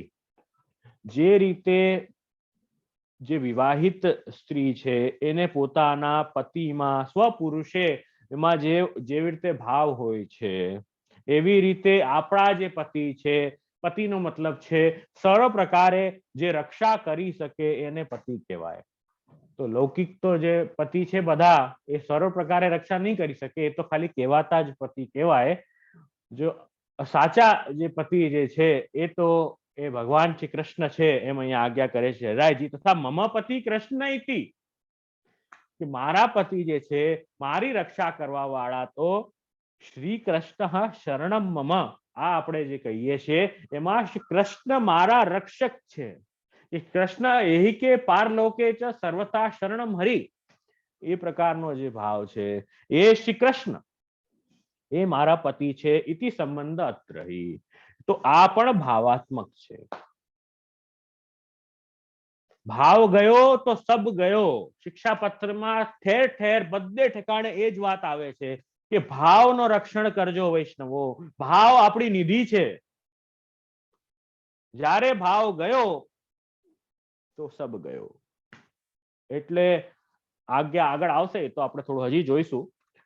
તો એ મૂળ છે કે ભાવ બધું ભાવાત્મક છે, કેમ કે આપણા માર્ગમાં ઠાકોરજી ભાવાત્મક છે, મહાપ્રભુજી ભાવાત્મક છે, માર્ગ ભાવાત્મક છે, આપણી દીક્ષા ભાવાત્મક છે, એ આપણે જાણીએ.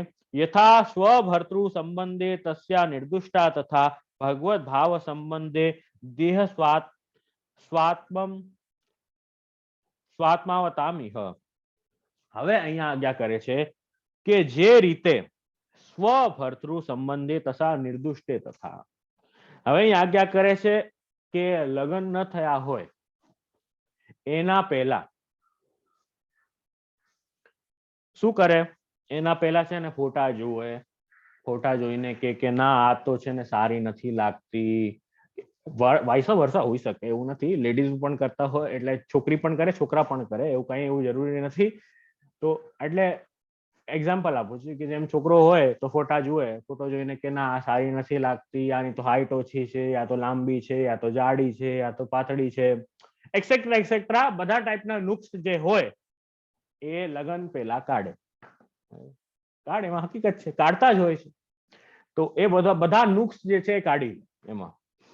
પણ એકવાર જયારે લગ્ન થઈ જાય, બરાબર થઈ જાય પછી એ જે નુક્સ હતા એ પાછા કાઢવાના હોય, એ નુક્સ પછી પાછા જોવાનું હોય નહીં. બરાબર, એ જ અહીંયા આજ્ઞા કરે છે કે જે રીતે સ્વભર્તૃ સંબંધે તથા નિર્દુષ્ટતા તથા, એવી રીતે ભગવત ભાવ સંબંધે પણ એવી રીતે જ એમ અહીંયા આજ્ઞા કરે છે કે લગ્ન થયા પહેલા બધા દોષનું વિચાર કરે, લગ્ન એકવાર થઈ જાય એના પછી દોષોનું વિચાર કરવામાં આવતું નથી, એના પછી એ દોષો સામે જોયું નથી જાતું. એવી રીતે બ્રહ્મ સંબંધ હોને કે બાદ, બ્રહ્મ સંબંધ થયા પછી એ જીવને પ્રભુ એમ જીવને માને છે કે આ તો મારો દાસ છે, આનો મેં સ્વીકાર કર્યો છે, આને મેં અંગીકૃત કર્યો છે, એટલે એમાં રહેલા જે દોષ છે એને પ્રભુ પોતાના મનમાં લાવતા નથી. બ્રહ્મ સંબંધ કરણાત સર્વેશામ દેહ જીવયો સર્વ દોષ નિવૃત્તિ દોષા પંચવિધા સ્મૃતા. કે બ્રહ્મ સંબંધ રહેવાના પછી જો દોષ તો રહેવાના, બરાબર, દોષ તો છે જ, એ તો રહેવાના જ છે. એને તો જીવ કેવી રીતે એક ઓવરનાઇટ તો એ બધા દોષ જઈ ના શકે. તો ઠાકુરજીએ કીધું કે જે જીવ શ્રી વલ્લભ દ્વારા, વલ્લભકુલ દ્વારા જે જીવ બ્રહ્મ સંબંધ લેશે એના દોષો સામે હું જોઈશ નહીં.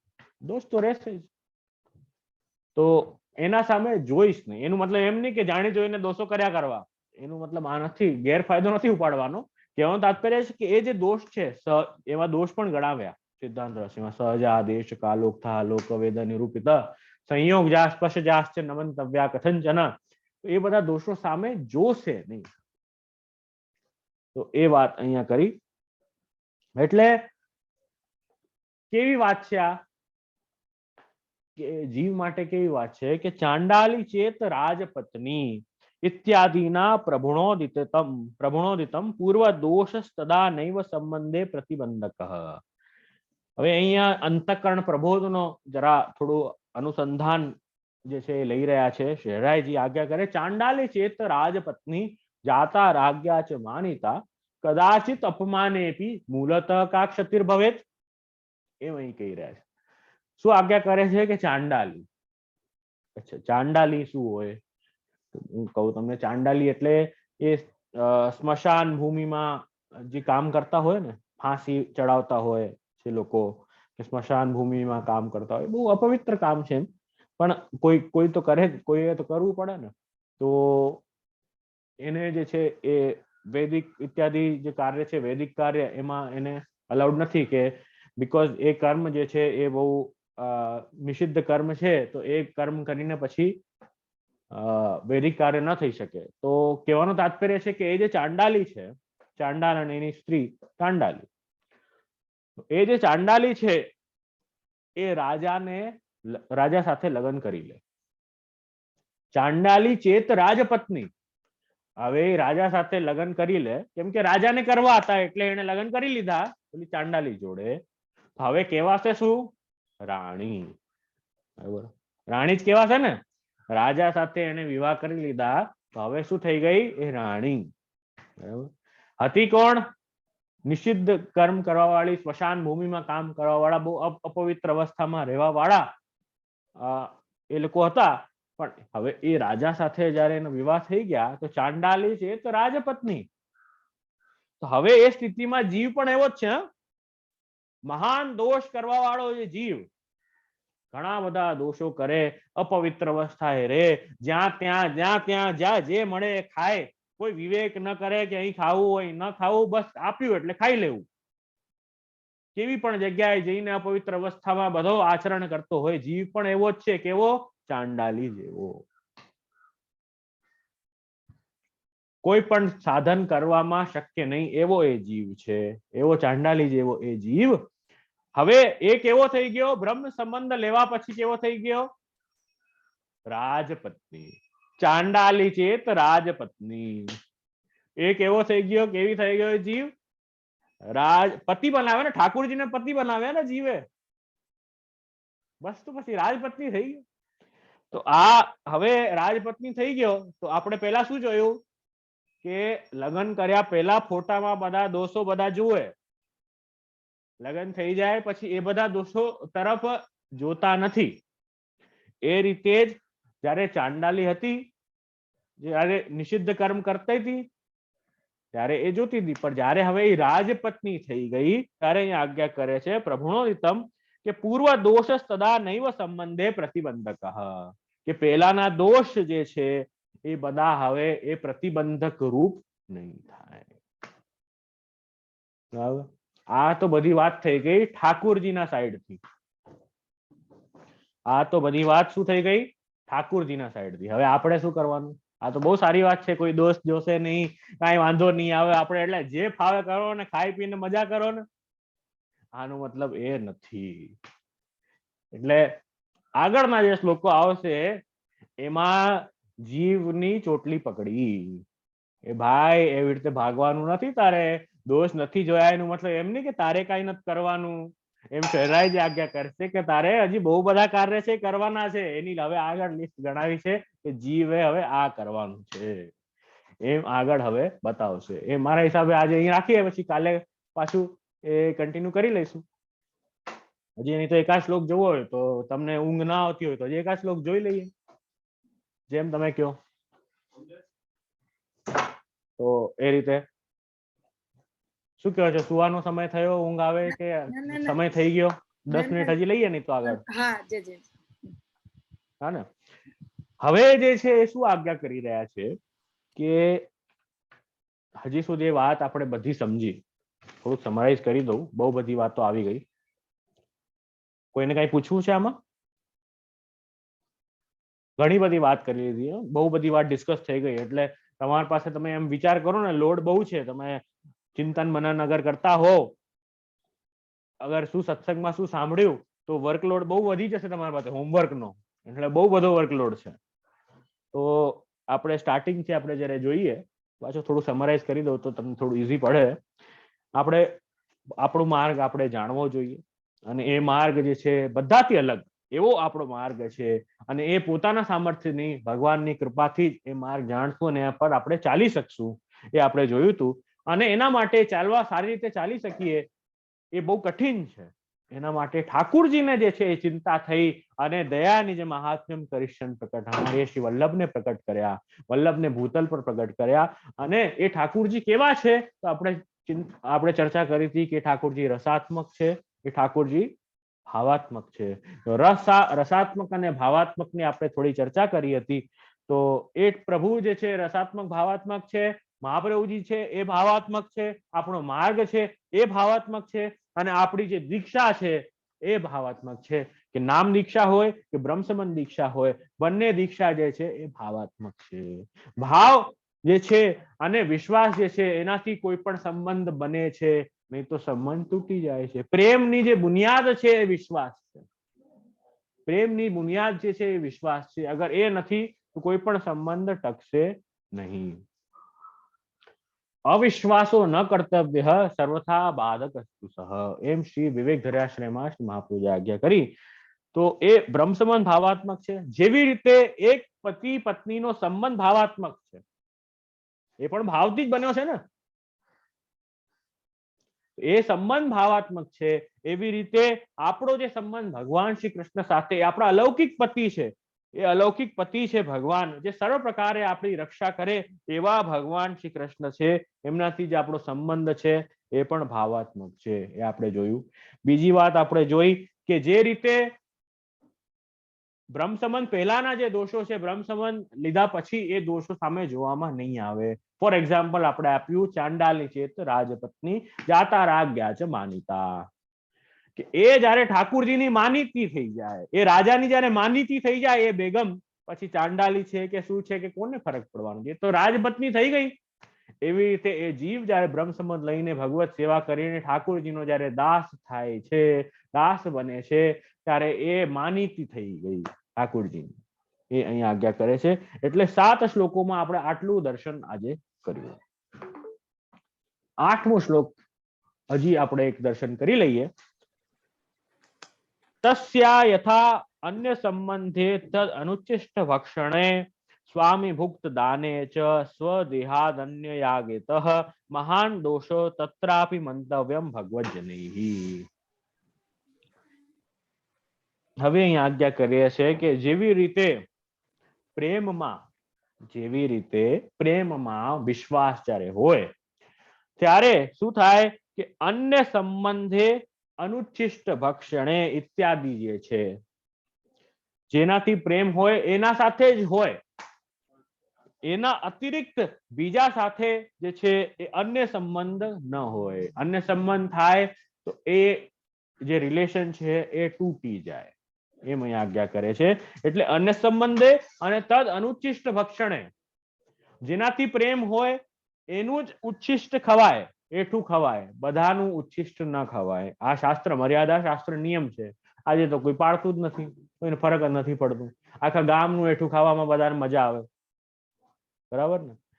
એઠું ખાવાથી એના જે ખોટા વિચાર જે હોય, જે વ્યક્તિનું ખોટા વિચાર હોય કે જે વિચારોની આપલે હોય એ એકબીજાને થાય, અને એ એઠું ખાવાની ના પાડી છે, બધાનું એઠું નહીં હોવું. પણ આજે તો ભાઈ બર્થડે હોય તો સૌથી પહેલા એક જ પીસ કેકનું લેવામાં, બધાના મોઢામાં એ જ પીસ ઠૂસવામાં આવે સૌથી પહેલું. સેલિબ્રેશન જ એ રીતે સ્ટાર્ટ થાય છે. બોલો, તો કહેવાનો તાત્પર્ય છે કે એક જ મોટું પીસ કાપીને બધાના મોઢામાં એ જ પીસ ખુશવામાં આવે. એ આપણા ત્યાં ના પાડે છે કે ભાઈ એવું એવી રીતે એઠું ન ખાવું. સૌથી પહેલા કોઈનું જ ન ખાવું. આ તો અનહાઇજેનિક છે સૌથી પહેલા તો. આ રીતે બધાનું મોઢાનું એક બધાના મોઢામાં ઠૂસવાનો કોઈ મતલબ જ નથી. ટોટલી અનહાઇજેનિક વસ્તુ છે. પછી બીજી વાત તો પછી આપણે ડિસ્કસ કરીએ, જે શાસ્ત્રની વાત છે તો પછી થાય, પણ આ પેલી જ વાત ખોટી થઈ રહી છે. તો અહીંયા એ જ આજ્ઞા કરીશ કે અન્ય સંબંધ અનુચ્છિષ્ટ ભક્ષણ, એ જેમ જે પત્ની હોય એને અન્ય સંબંધ અને અનુચ્છિષ્ટ ભક્ષણ બીજાનું એઠું ખાવાની જેમ ના શાસ્ત્રમાં લખી છે, એવી રીતે સેમ ફોર પુરુષ ઓલ્સો. એટલે અહીંયા બંને વાત લઈ લેવી, વાઇસ વર્સા બંને આવી જશે.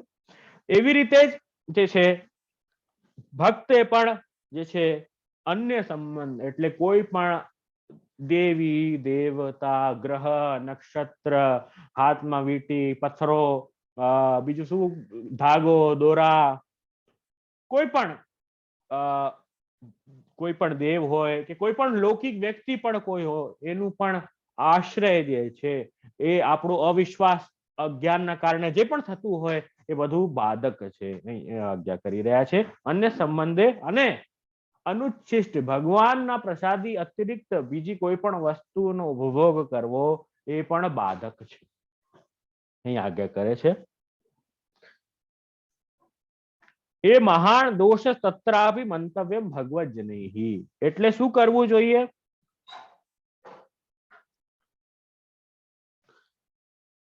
એ મહાન દોષ છે. આ વાત જે છે ભગવદીઓએ સમજી જવી જોઈએ. દુસ્સંગ જે છે એ મહાન દોષ છે. એટલે આમાં કઈ કઈ વસ્તુ દેખાડી હું કહું છું. જો પ્રભુ પ્રસાદી સિવાય અન્ય વસ્તુ લેવામાં એક. બીજી વાત બતાવી અન્ય કોઈ પણ દેવ સાથે સંબંધ રાખવો. દેવ દેવતા દેવી એ બધે તમને ગણાવ્યા, દોરા ધાગા પથરા. એ પણ એનાથી શું આપણે શું સિદ્ધ કરીએ છીએ તમને બતાવો કે આપણો જે પ્રભુ જે છે એ સર્વેશ્વર અને સર્વાત્મા નથી. આપણે અન્યાશ્રય કરીને આપણે પોતાનું જ મત આમ બતાવીએ છીએ કે મારા જે પ્રભુ છે ને એ સર્વેશ્વર નથી, એ સર્વાત્મા નથી. એટલે જે કાર્ય એ વ્યક્તિ કરી શકશે, એ દેવ દેવી કે એ પથ્થરો કરી શકશે, કે એ ગ્રહ નક્ષત્ર કરી શકશે, that is more superior than my પ્રભુ. એ આપણે પોતે આપણી ક્રિયાથી સિદ્ધ કરી બતાવીએ. તો અન્ય સંબંધ જે છે એ બહુ ખોટું છે. તો એ ન હોવું જોઈએ, એ આજ્ઞા કરી. અન્ય કોઈ પણ દેવી દેવતાનો સમર્પિત ઉપભોગ સામે આરાધના સામે જઈને ચલાવીને કરવી એ અને દુસ્સંગ એ બધું જે છે બાધક છે. વ્રથા આલાપ ક્રિયા ધ્યાનમ સર્વથા ત્યજેત. એ આજ્ઞા કરી કે જે ભગવત સંબંધની વાત ન હોય એવી વાત બોલવી નહીં, એવી ક્રિયા કરવી નહીં અને એવો ધ્યાન જે એ કરવો નહીં. એ અહીં આજ્ઞા કરે છે. એટલે દુસ્સંગથી સર્વથા બચવું જોઈએ. એમ અહીં 8.5 શ્લોક સુધી જે છે એ બતાવ્યું. દુસ્સંગ માટે તો એક જ વાત આપણે કહી શકીએ કે દુસ્સંગનો મતલબ જ એ છે કે જેનાથી ઠાકોરજી આપણને ભૂલાઈ જાય, એ દુસ્સંગ છે.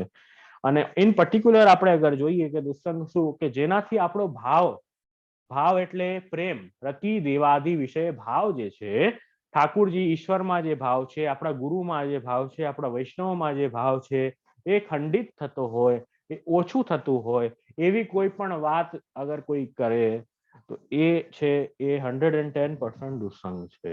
સત્સંગમાં પણ દુસ્સંગ થાય છે. તમને એક વાત બતાવી દઉં.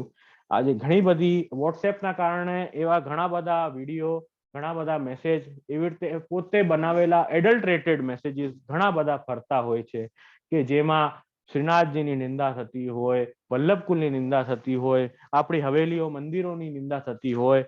એ ખાલી પ્રોપેગેન્ડા છે કે વૈષ્ણવોને પોતાની આસ્થામાંથી હટાવીને અને કેવલ જેણે મેસેજ લખ્યો છે કે જે બોલે છે કેવલ આ લોકો મારા પાસે આવે, ખાલી એટલા ને એટલા જ એ ઉદ્દેશ્યથી આ બધી વાત ફરાવીને લોકોને ભભરાવવામાં આવે છે આ વાત. એટલે એ વાતથી અમારે તો અહીંયા મુંબઈમાં ને બધે તો એવો નિયમ છે કે આવા પ્રકારના મેસેજ જે પણ નાખે એને તરત ગ્રુપમાંથી ગેટ આઉટ કરી દેવામાં આવે. કે ખોટો ભાવ સિંચન કરવો જ નહીં. માંડ એક તો ભાવ આવતો હોય, બરાબર, માંડ તો વિશ્વાસ આપણને આવતો હોય, માંડ જ્ઞાન થતો હોય, એમાં આપણા ઈષ્ટદેવ એ શ્રીજી માટે કંઈક લખી દે, આપણા ગુરુ માટે ખોટું બોલે, આપણા મંદિરો જે શાશ્વત મંદિરો જે આટલા વર્ષોથી જે આપણા સનાતન ધર્મ જેને ટકાવી રાખ્યા છે એવા મંદિર વિરોધી આવીને મંદિરોનો વિરોધ કરી જાય કે જે શ્રીનાથજી ના કારણે આટલા ભક્તોનું સિંચન થયું, અષ્ટ સખા ઇત્યાદિ બધાએ કેવલ તમે જોશો કેવલ શ્રીનાથજીએ આનંદ અપાવ્યો છે. એવા બધા આનંદ લેવાની જગ્યાએ એમાંથી કંઈક ના કંઈક દોષો કાઢવાનો પ્રયત્ન કરે તો એવાને તરત જ ગેટ આઉટ કરી દેવા, એવાને જરાય જે છે એ આપણા સત્સંગમાં એન્ટરટેન કરવાની આવશ્યકતા નથી. તો એ દુસ્સંગ તો એનાથી બચવો જોઈએ. આગળ પણ કાલે પણ જે છે હજી 7, 8, 8, 9 શ્લોક બાકી છે, એનું આપણે આનંદથી દર્શન કરશું. અને કોઈને કંઈક પૂછવું હોય તો અવશ્ય તમે આનંદથી પૂછી શકો છો. તો મને આનંદ થશે. કોઈ પણ વિષયમાં પ્રશ્ન હોય, આ વિષય તો આપણો રહ્યો જ, બીજો પણ કોઈ વિષય હોય એમાં પણ તમને પૂછવું હોય તો અવશ્ય આનંદથી તમે પૂછી શકો છો. હા જયરાજ, દંડોત પ્રણામ. મને આ સમજ આપણે કે સાપેક્ષ હોય તો સાધન કરવા પડે એટલે શું? આપ વચ્ચે બોલ્યા કે સાપેક્ષ હોય તો સાધન કરવા પડે, એ મને બહુ સમજાણું. દંડોત.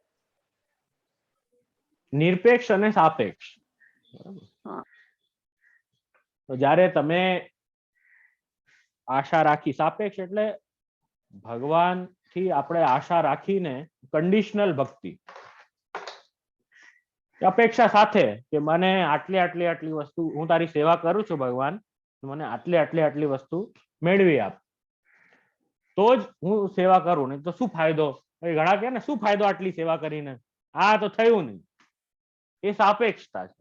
એટલે અપેક્ષા સાથે, ઈચ્છા સાથે એ જયારે આપણે એક્સચેન્જ કરીએ આપણા સેવાને, કે હું સેવા કરું અને સેવાના એક્સચેન્જમાં જે છે એ મને મારી બધી વાત મળે.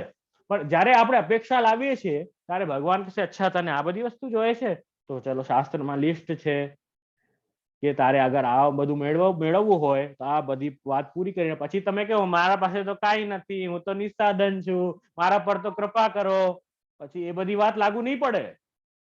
તને આ બધી વસ્તુ જોઈએ તો આ બધી વસ્તુ લઈને આવો. પછી તો એક્સચેન્જ કર્યું ને. જેમ કંપનીમાં જોબ જોઈતી હોય તો કંપની વાળા શું કે જ્યાં રેઝ્યુમે લઈને આવો, તારું રેઝ્યુમે લાવો, તારું સીવી ચેક કરશું પેલા કે શું છે બધું, કઈ ક્વોલિફિકેશન, કઈ ડિગ્રી શું છે તારા પાસે, એ જોશું. કેમ કે એ અપેક્ષાથી આવ્યો છે ને કે મને સારી સેલરી મળે, મોટી સેલરી સારી મળે, બધું મળે. એ અપેક્ષા જોડે આવ્યો છે. અપેક્ષા સાથે ના આવ્યો હોત તો એ બધી કન્ડિશન ના લાગે તેના પર. પછી તારી યોગ્યતા, તારો અધિકાર જોઈ ને સારું ફળ તને મળશે. પણ ત્યારે તો પહેલા જ અપેક્ષા મૂકી દીધી તો પછી તો સામે પણ ભગવાનની પણ એટલી જ બધી અપેક્ષાઓ છે. એ સાધન પૂરા કરો અને ફળ લઈ જાય, એટલી વાત છે. આપણો માર્ગ જે છે નિરપેક્ષતાનો, કૃપાનો માર્ગ છે. નિસાધનતા એ જે છે આપણા ત્યાં મુખ્ય છે, તો એક બહુ આવશ્યક છે. બીજું કઈ? હા, દંડવત પ્રણામ જયશ્રી. અજયશ્રી, આવી રીતે જે અમે સાપેક્ષ અને નિરપેક્ષ નો આપણે અર્થ સમજાવ્યો, એવી રીતના અહેતુકી અને નિર્હેતુકી નો ભાવ અર્થ શું થાય? ઘણી વાર આપણે જોયું. બસ એ જ અર્થ છે. હા, એ જ છે. તો અહેતુકી એટલે શું? હેતુ સાથે. અહેતુક એટલે હેતુ ના હોવું. એટલે હેતુ ના હોવું એને અહેતુકી કહેવાય. હેતુકી એટલે હેતુ જોડે, કોઈ અપેક્ષા, ઈચ્છા જોડે, કોઈ એમાં ગોલ છે કે આના માટે કરીએ છીએ. નિર્હેતુકી આવે છે તો નિર્હેતુકી નો અર્થ નથી એમ સમજવાનું કે અનો ન. હા, નિર એટલે હેતુ વગર, બરાબર છે. નિર હોય કે અ હોય, અ પણ સંસ્કૃતમાં અ જ્યાં હોય ત્યાં ન લગાડવાનું. અચ્છા, જયશ્રી દંડવત પ્રણામ. આપણે સૂતક હોય કે એવું કઈ હોય ત્યારે પ્રસાદ લેવાય કે ના લઈ શકાય? પ્રસાદ લેવાય ને, પ્રસાદ લેવાનું. અને માનસી સેવા કરવી જોઈએ કે ઠાકોરજી બીજાને ત્યાં પધરાવવા જોઈએ? તમારા વ્યવસ્થા હોય ઠાકોરજી પધરાવવાની તો અવશ્ય પધરાવવા જોઈએ, ત્યારે સેવા ન થાય. સૂતક હોય, પિંડરુ હોય કે માસિક ધર્મ હોય, એ બધામાં ઠાકોરજીની સેવા ન થાય. ઠાકોરજીની સેવા પણ થોડા રૂલ્સ એન્ડ રેગ્યુલેશન છે, એ દેવ પૂજન રૂલ્સ એન્ડ રેગ્યુલેશન ફોલો કરીને જ થાય. તો ત્યારે સેવા ન થાય સૂતકમાં. અને કોઈ જ ન મળે તો પછી ઠાકોરજીને એમ તો પરિશ્રમ પડશે, કોઈ જ ન મળે તો પછી બંટા ભોગ ધરવા, રોજ બદલી લેવા. ઠાકોરજીને સ્પર્શ તો ન થાય. જે હું ફેસબુક બંધ કરી દઉં જે શ્રી હા હા